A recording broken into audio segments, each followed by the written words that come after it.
चाकण येथील ग्रामदैवत श्री भैरवनाथ महाराजांच्या उत्सवाच्या निमित्ताने सोमवारी सकाळपासून विविध धार्मिक कार्यक्रम सुरू झाले आहेत। चाकणमधील भैरवनाथाच्या दर्शनासाठी सोमवारी 12 मे 2025 रोजी पहाटेपासून नागरिक येत होते। सकाळी अभिषेक आणि पूजा केल्यानंतर भैरवनाथ महाराजांच्या पालखीची मिरवणूक काढण्यात आली होती। सायंकाळी लोकनाट्य तमाशाचे आयोजन केले होते। यावेळी चाकण आणि परिसरातील नागरिकांनी मोठी गर्दी केली होती।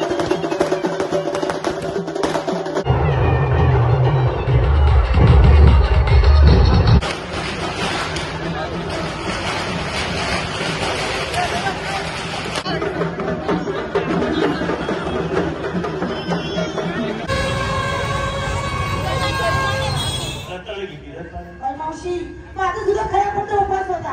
अगं बाजारात गेले त्या बाजारात गेले आणि बाजारात बाजार घेऊन आले ते काय अगं रत्नाची मुलीची वगैरे भेटले येतीस ना तू हो त्यांच्या आईला येतीस तुला दिसत मला आई इकडे पुढे बोल पुढे येतीस तू देवाला गेले खायला गेले मध्ये नाही गेली यो सगळ्या रस्त्याचा माझा रे मावशी अगं इकडे माणसं लहान मोठी पोर आहे ती दिसायला माणसे मला पाठोळा बाजूला कर असं मोठी मोठी कणस आहे